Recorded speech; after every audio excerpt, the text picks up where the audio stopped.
नमस्कार दोस्तों, स्वागत है आपका स्टैंड गुरु यूट्यूब चैनल। दोस्तों आज की वीडियो में हम लोग प्रैक्टिस करेंगे 60 शब्द प्रति मिनट की स्पीड से डिक्टेशन। जिनका स्पीड अभी 70-80 का नहीं है वो इस डिक्टेशन का अभ्यास करेंगे। और अगर एक बारी में छूटता है तो 2 बारी 3 बारी 4 बारी प्रैक्टिस करेंगे। आई होप कि आप जरूर लिख लेंगे इसको। पीडीएफ इसका आपको हमारे टेलीग्राम पर मिल जाएगा। टेलीग्राम का लिंक वीडियो के डिस्क्रिप्शन में दिया गया है। चैनल पर पहली बार है तो चैनल को सब्सक्राइब कर लेना, साथ में नोटिफिकेशन बेल ऑन रखना, जिससे आने वाली वीडियो की नोटिफिकेशन आपसे मिस ना हो। तो चलिए शुरू करते हैं। Ready, start. अध्यक्ष महोदय, भारत संसार के सभी देशों के साथ शांति और मैत्री की नीति का अनुसरण करता रहा है और ऐसे अवसरों पर जब भी यह आशा हुई कि हम शांति स्थापना के हेतु कुछ कर सकते हैं, हमारे देश ने जिम्मेदारियों को उठाने में कोई संकोच नहीं किया।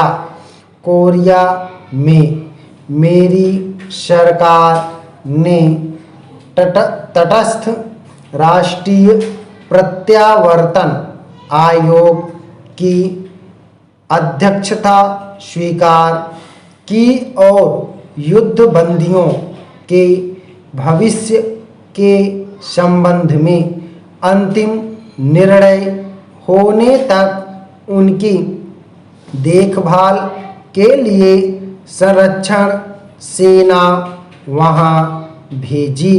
दुर्भाग्यवश विराम संधि समझौते में सुझाई गई पद्धति के अनुसार कार्यवाही नहीं की जा सकी, जिसके कारण एक कठिन स्थिति पैदा हो गई। कुछ दिनों में ही आयोग अपना काम समाप्त कर देगा और संरक्षण सेना अब धीरे धीरे भारत वापस आ रही है। कोरिया के प्रमुख विवादग्रस्त प्रश्नों का अभी तक निपटारा नहीं हुआ है। मुझे पूर्ण आशा है कि संयुक्त राष्ट्र संघ की महासभा में अथवा कहीं और इन आवश्यक मामलों को सुलझाने का शीघ्र ही प्रयत्न किया जाएगा।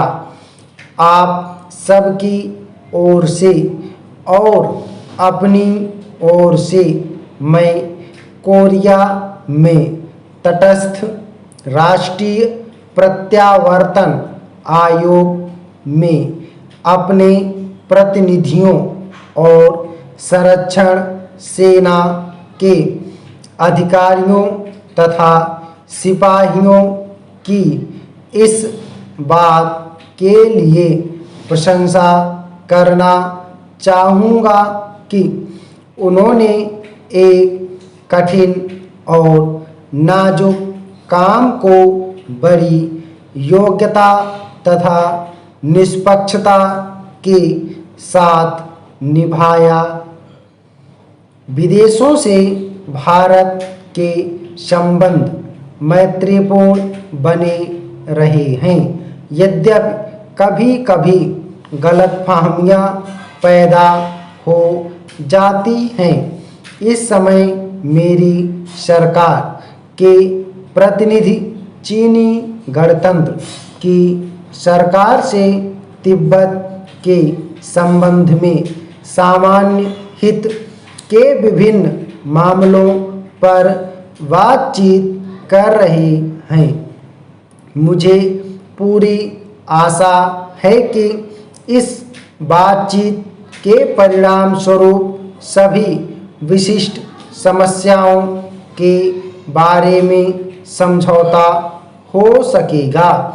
सोवियत संघ और कई अन्य देशों से हमारी व्यापारिक संधियां हुई हैं। पिछले वर्ष हमारे प्रधानमंत्री पाकिस्तान के प्रधानमंत्री से मिले। ये मुलाकातें मैत्रीपूर्ण थीं और इनके फलस्वरूप दोनों देशों के बीच कई एक विवादग्रस्त मामलों के बारे में जो बहुत दिनों से चले आ रहे थे पारस्परिक सद्भावना पैदा हो सकी। इस दिशा में हम कुछ आगे बढ़े थे, पर दुर्भाग्य से कुछ ऐसी घटनाएं घटी हैं जिनके कारण प्रगति में रुकावटें पड़ रही हैं। मुझे खुशी है कि मेरी सरकार और श्रीलंका की सरकार के बीच श्रीलंका के भारतीय प्रवासियों के प्रश्न पर समझौता हो गया है।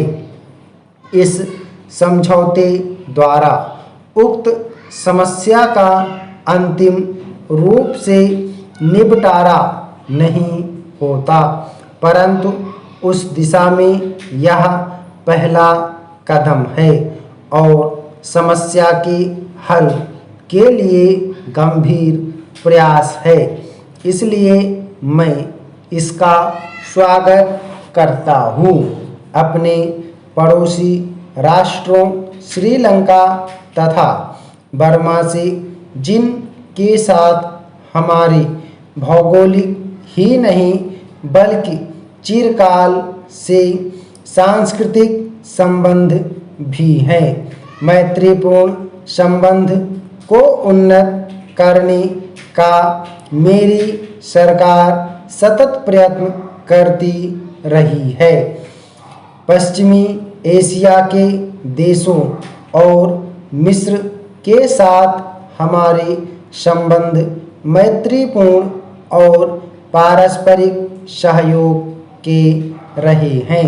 सूडान के निर्वाचन आयोग के अध्यक्ष के रूप में हमारे मुख्य निर्वाचन आयुक्त की सेवाओं की प्रशंसा की गई है और चुनाव व्यवस्थित ढंग से संपन्न हो गए हैं।